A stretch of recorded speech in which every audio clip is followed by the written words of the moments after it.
मेरा नाम अहमदीन है। Currently I am serving as forest officer. I have qualified PMS 2018। तो आज हम डिस्कस करेंगे क्रिमिनोलॉजी पे। मैं डिफरेंट अकेडमीज़ पे फैकल्टी मेंबर हूँ for the subject of criminology. आज हम डिस्कस करेंगे क्रिमिनोलॉजी पे कि क्रिमिनोलॉजी सब्जेक्ट को किस तरह से प्रिपेयर कर सकते हैं, कितने इसके सेक्शंस हैं और किस तरह से हम इस सब्जेक्ट को अच्छे से प्रिपेयर करके अच्छा स्कोर हासिल कर सकते हैं क्रिमिनोलॉजी के लिए। क्रिमिनोलॉजी के असल में 4 सेक्शंस हैं। आपके CSS PMS का बोथ का सिलेबस सेम है दोनों का।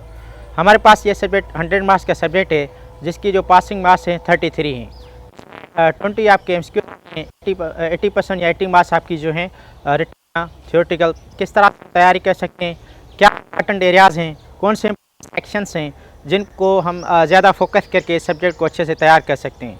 हमारे पास सेक्शन 1 जो है आपका क्राइम का आ जाता है, इंट्रोडक्शन टू क्रिमिनोलॉजी या क्राइम कि क्रिमिनोलॉजी है क्या, क्रिमिनोलॉजी का स्कोप नेचर क्या है।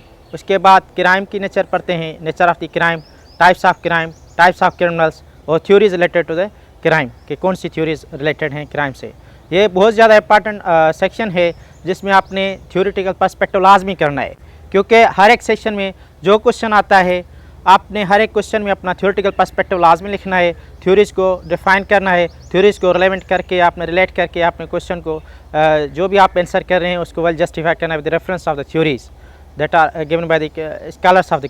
उसके बाद 2000 का तो हम पढ़ते हैं कि जुवेनाइल क्रिमिनल्स क्यों हो रहे हैं, क्राइम रिलेटेड जुवेनाइल, ठीक है, जुवेनाइल ऑफेंडर्स क्या होते हैं, किस तरह से होते हैं, कोर्ट्स का रोल क्या है, पुलिस का रोल क्या है और डिफरेंट ऑर्गेनाइजेशंस का रोल क्या है।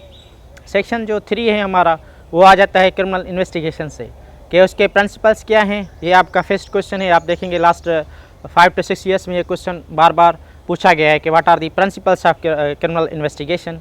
और उसके बाद डिफरेंट जो हैं टेक्निक्स हैं क्रिमिनल इन्वेस्टिगेशंस के, वो हम पढ़ते हैं। उसके बाद इसमें हम पढ़ते हैं डिफरेंट जो ऑर्गेनाइजेशन है उनके रोल है, इंटेलिजेंस लेड पुलिसिंग है, ठीक है, कम्युनिटी लेड पुलिसिंग है, इनका कॉन्सेप्ट भी इसमें आ जाता है कि वो क्रिमिनल इन्वेस्टिगेशन में किस तरह से काम करती हैं। सेक्शन 4 में आपके कंटेम्प्रेरी क्राइम आ जाते हैं, साइबर क्राइम है, मनी लॉन्ड्रिंग है, रोल ऑफ FIA NAB और आपका ANF है to control the different types of the crime.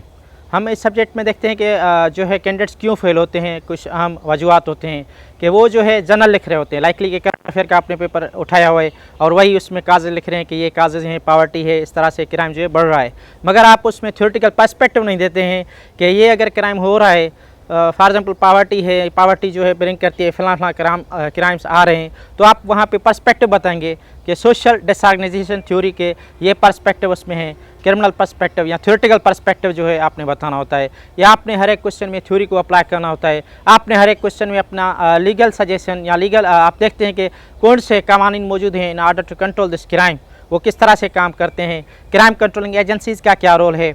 तो आप में उसमें ना प्रॉपर आपने एक इस तरह से अडाप्ट करना होता है, अपने आंसर को इस तरह से फॉर्मुलेट करते हैं आप कि उसमें सारी चीज़ें आ जाती है, आपकी थ्योरेटिकल पर्सपेक्टिव आ जाता है, लीगल पर्सपेक्टिव आ जाता है कि आप बता दें कौन से कानून मौजूद हैं, उनकी अगर ब्रेकअप हो रहा है तो जाहिर सी बात है आपका क्राइम कमिट होगा, तो हम उनको किस तरह से कंट्रोल कर सकते हैं हमारी सोसाइटी में, क्योंकि क्राइम का हम पर्सपेक्टिव जब देखते हैं तो हर एक सोसाइटी में अलग अलग क्राइम होते हैं, फ्रीक्वेंसी अलग होती है, जो है क्राइम कमिटेड अलग होते हैं, ठीक है।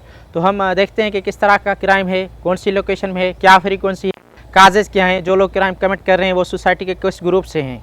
तो आपने जो भी क्वेश्चन लिखना है या अटेम्प्ट करना है उसमें आपने अच्छे से रेफरेंसेस देने हैं, थ्योरेटिकल पर्सपेक्टिव लाजमी बताना है, लीगल पर्सपेक्टिव लाजमी बताना है कि कौन से कानून हैं या कानून हैं, किस तरह से हम इसको कंट्रोल कर सकते हैं। ये चीज़ें बहुत ज़्यादा इंपॉर्टेंट और मैटर रखती हैं। उसके बाद आप रेफरेंसेस लगा सकते हैं। एक इंटरनेशनल ऑथर हैं क्रिमिनोलॉजी के सीगल साहब, तो उनकी आप रेफरेंसेस लगा सकते हैं। उसके बाद डिफरेंट जो हमारे पास हैं रिकमेंडेड बुक्स हैं, उनमें से कोई भी आप 2 बुक्स अगर उठा के फॉलो करेंगे तो क्रिमिनोलॉजी आपका अच्छे से प्रिपेयर हो जाएगा। और बाकी आप अगर हेल्पिंग बुक पढ़ते हैं तो एडवांस पब्लिशर की निसार खान की काफ़ी अच्छी बुक है क्रिमिनोलॉजी से रिलेटेड, उससे भी आपको काफ़ी हेल्प आउट मिल सकती है। ग्लासरी आप पढ़ सकते हैं जिससे आपको बेसिक कॉन्सेप्ट्स क्राइम और क्रिमिनोलॉजी वो आपके क्लियर होंगे। तो ये चीज़ें हैं to prepare the criminology subject and this में help you to get higher score in this subject for the criminology. Thank you.